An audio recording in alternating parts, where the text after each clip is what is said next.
Creating Visual Studio Cloud Business Applications for Office 365 and SharePoint 2013. I'm Michael Washington. You can get the book at lightswitchhelpwebsite.com. How does LightSwitch work? LightSwitch allows you to create HTML applications. It creates single-page SPA applications. It implements a knockout Angular-style JavaScript binding framework, which saves you a lot of code you would need to write when you're creating client-side JavaScript code. It communicates with the back-end server using OData. How does it work? If we go to File View, we'll see that it implements jQuery and jQuery Mobile. It implements MSLS, which is the Microsoft LightSwitch library, and that's where it does its custom client-side functionality. It also implements WinJS for things such as the promise objects. It does not implement the WinJS client-side controls. It also implements a library called Data.js, which provides the OData communication. If you go to Show All Files, you'll see that there is code that LightSwitch writes for you. For example, the Data.js, the Model.json file, and the ViewModel.js. Now, a cloud business application is really a LightSwitch application that is running on SharePoint. So, a SharePoint-enabled LightSwitch application is called a cloud business app. Let's quickly look at the SharePoint App Anatomy. You first start with a web page. A web page plus an app manifest is a SharePoint application. Now the way it works is the web browser, the user using the web browser, connects to SharePoint. They log in. They select the application, and SharePoint then looks at the app catalog to return the manifest. The manifest indicates where the application truly resides, whether it's on Azure or another website. This of course also connects to the data source, and this of course shows you where all the different services are. Now let's look at that in a different way. What happens is that SharePoint is providing the authentication through OAuth to allow the user to interact with the application. There are two ways to host a SharePoint app using 2013. One way is the provider hosted method, where you have the SharePoint website, but then you have your application hosted in an external site. You can also host your application inside SharePoint. However, you're limited to only using client-side client-side such as JavaScript. In our examples, we'll be showing the provider hosted method. Now, there are differences between a normal LightSwitch application and a cloud business application. When you're using a cloud business application, you have access to the SharePoint web and user, also the SharePoint news feeds, and also SharePoint documents. Now we'll cover the steps that you take to deploy a LightSwitch application to Office 365 SharePoint Online. The first step is, in your LightSwitch application, you would select the project and right-click on it and select Enable SharePoint. It will then ask you to connect to your SharePoint development site. If you don't have a SharePoint development site, there's a link to show you how you can sign up for one, or to configure your current SharePoint site to provide a SharePoint developer site. It will then ask you to log into that SharePoint developer site. Once you log in, a project for the SharePoint configuration will show up in your solution. Once you do this, when we go into our tables, we'll see that we have access to a person type. Now we actually have this person type even in a LightSwitch application. However, this time the person type is tied to the SharePoint users. Let us look at the application. We'll open the end-to-end example and select Enable SharePoint. We'll be directed to enter our SharePoint development website. There's also a link that will show us how to get a SharePoint development website if we don't have one. We'll now log into SharePoint. What SharePoint's going to do is it's going to set up an OAuth token even when we're debugging the application. In this case, all we're doing is setting the SharePoint configuration so that a SharePoint configuration project will be added, which you'll see at the bottom. When we debug the application, we'll have to log into our Office 365 SharePoint site, and we'll have to trust the application. Let's look at this in Visual Studio. We select debugging, and we then will be presented with a box to log into SharePoint. The reason we're doing this is so that Visual Studio can upload the manifest for our project into our SharePoint development site. We'll enter our username and password, click Sign In, and Visual Studio will use that authentication to then communicate with our SharePoint development site and upload the manifest.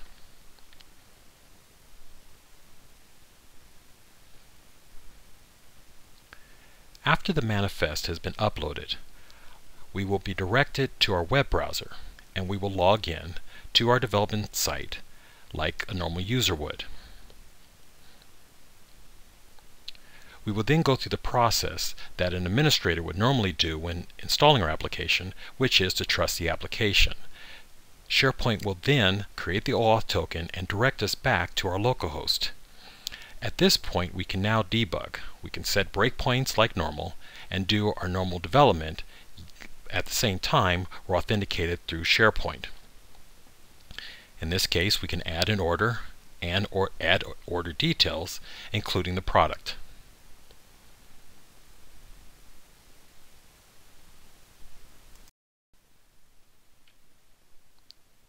When we deploy the application, we go to the App Reg New page in our SharePoint site, and we click the Generate button to get our client ID and our client secret. We'll enter the title, the app domain, and the redirect URL, and we'll click Create. This will return values that we can then use when we publish the application. We select Provider Hosted. You must use HTTPS, even though it will allow you to not use it. If you don't use HTTPS, your application actually won't work. So you must use HTTPS. We'll then enter the client ID and the client secret that we generated earlier, as well as indicate the exact location of our application. We then click Publish, and the application is published. Then a window will pop up with the SharePoint.app file. This is the manifest. We will then give this manifest file to our SharePoint administrator. The SharePoint administrator will log into SharePoint,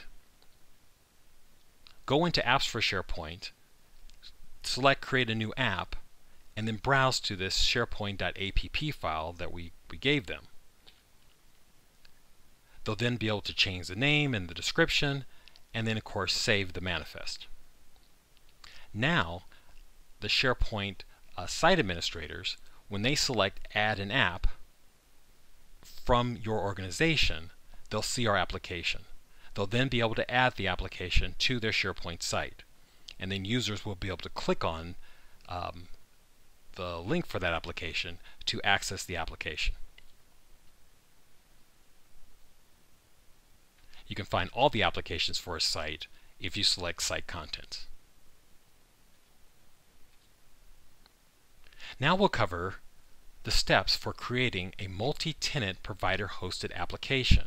What this is is it's an application that you can create where multiple separate SharePoint websites are accessing the same application. Inside the application, we'll segment the data so that one SharePoint site cannot see the data from another SharePoint website. Let us first look at the completed application. We'll start by selecting Debug. We're going to go through the process that we saw before, where we're going to have to log into our SharePoint development website so that the manifest can be uploaded into the SharePoint development website. After the manifest has been uploaded, we'll be redirected to our web browser where we're going to log in again. If the manifest is new or has been changed, we'll have to trust the application. SharePoint will set up the OAuth token and redirect us back to localhost, where we'll see the application. In this case, we'll be able to create tasks, and we'll be able to create tasks for users in our SharePoint website. Notice that when I search for a user, it actually searches for a user in the SharePoint website. After we create a task, we can then go to Newsfeed, where we'll see a posting in the newsfeed that indicates that a new task has been created. We'll actually be able to click on the link which will take us to that actual task back inside our application.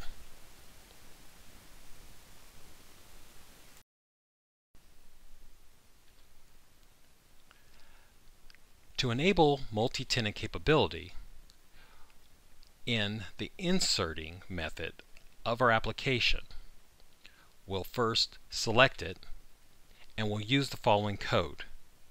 What this does is it sets the host URL to the value that the current person is using.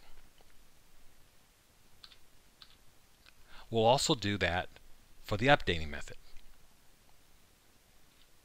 Then we'll select filter, and in the filter we'll use the following code that will only show a person data that has the same host URL as the one that they're using.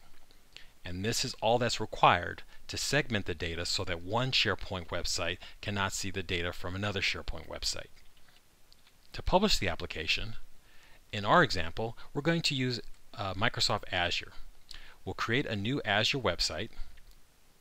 We'll then get a URL for that website, and we copy this down because we'll need it later for the publishing wizard in LightSwitch. We'll then link a resource, and we'll link an SQL database. Next, we're going to get a client ID from the seller dashboard. Now we're using this rather than the app reg new page that you saw earlier, because that page will only register an application for the SharePoint, a single SharePoint site. In our case, we need a key that will work for any SharePoint site. To get a client ID, we log into the seller dashboard and we select Add New OAuth Client.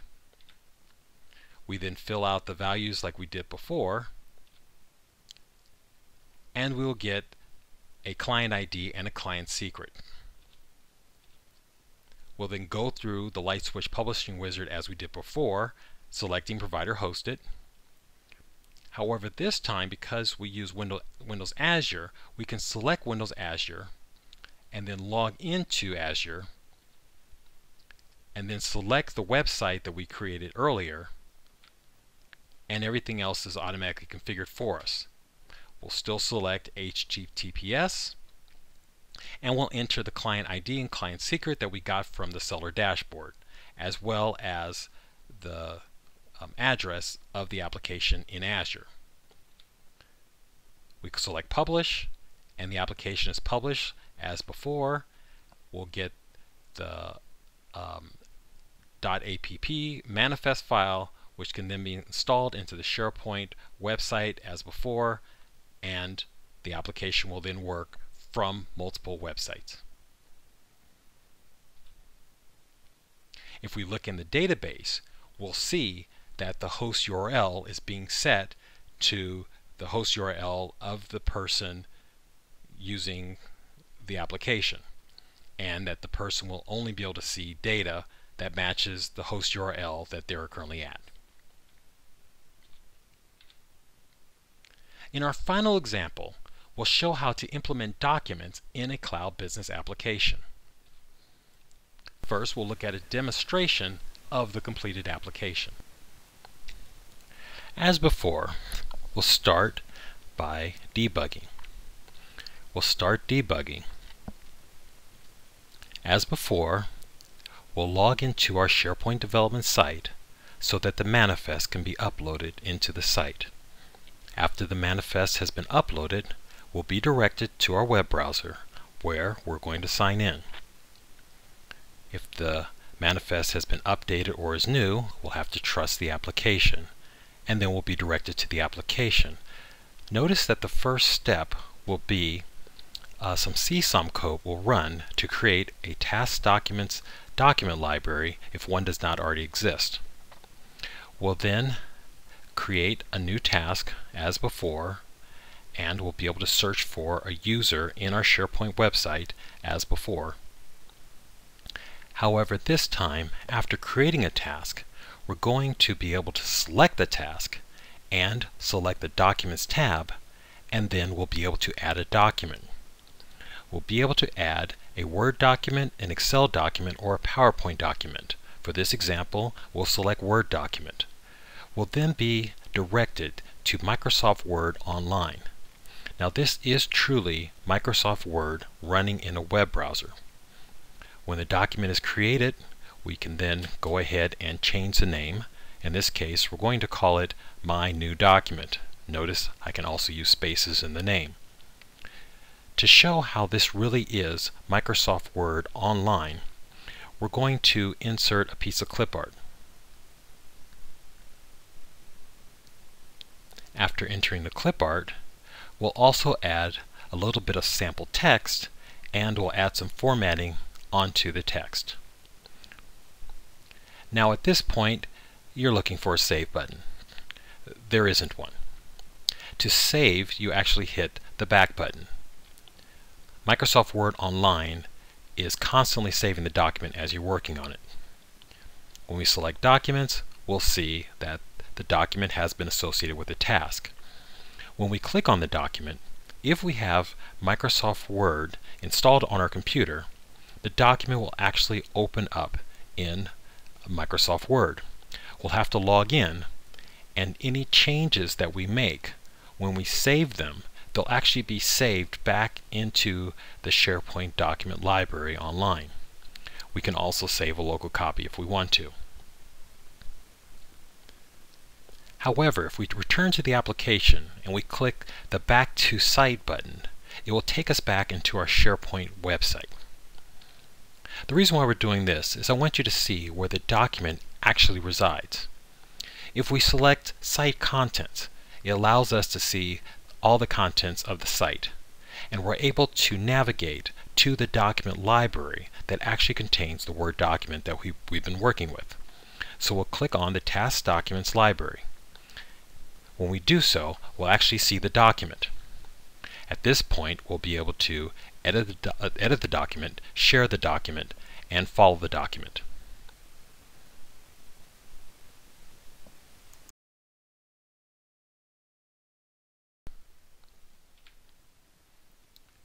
Now we'll show the steps to create the application. The first thing we'll do is inside SharePoint, we'll create a document library list. We'll select Add an App, and we'll select the Document Library app. This is an application used to create document libraries. We'll create the library called Task Documents. We'll then go into Settings, create Column, and we'll create a column called Task ID. The reason why we're doing this is we need a column in the SharePoint library that will allow us to associate the SharePoint document with an entity in our LightSwitch database. Let's look at a demonstration. We'll log into our SharePoint website and select Add an App. The app we'll add will be the Document Library app. We'll then indicate that we want to create a document library called Task Documents. A Task Documents library will be created. We'll then go into the settings for the Task Document library. In the settings, we'll select Create Column. We will then create a column called Task ID.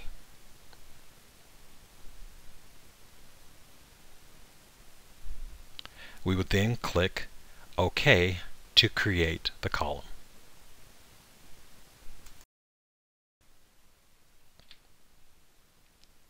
Next, we'll connect to the document library. In LightSwitch, we'll right-click on the Data Sources folder and select Add Data Source. We'll select SharePoint as our data source. We'll then connect to our SharePoint development site. Something important to show here is that while we're connecting to a library in our SharePoint development site, when we deploy the application to production, the application will look for a document library with the exact same name as we had in our development site. We'll have to log into our SharePoint development site, and we'll select the Task Documents library that we created earlier. We'll also connect to the user information list. The entities will show up in the LightSwitch server project. Let's look at that in Visual Studio. We'll open up the Data Sources folder, right-click on it, and select Add Data Source. We'll then select the SharePoint data source. We'll select our SharePoint development website. This is so that we have something to develop against. However, in production, the application will run against a document library called Task Documents in the production website. LightSwitch will also suggest that we import the user information list so that on the LightSwitch screens it can display the full name of a user rather than just their username. LightSwitch will then import the data sources, and they'll show up as a separate node under Data Sources.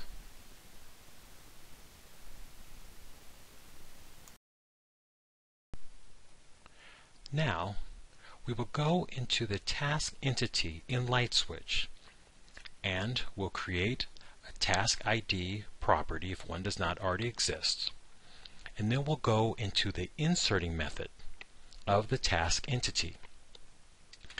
We will then write code which will set the task ID in the entity to be a new GUID. This ensures that it will be something that is unique. We will then associate the task entity with the task documents. We'll associate this on task ID. The relationship will be now created. The final step is to create the screens. We'll go into the HTML client project and go into the View Task screen. Because we created the relationship in the previous step, we'll see a link to simply add task documents to the task entity.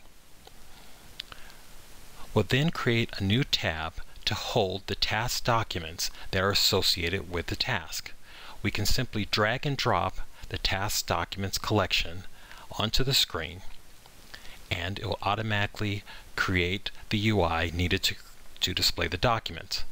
We can then select the create or upload method that's also automatically created for us. We'll go ahead and rename this to simple add documents.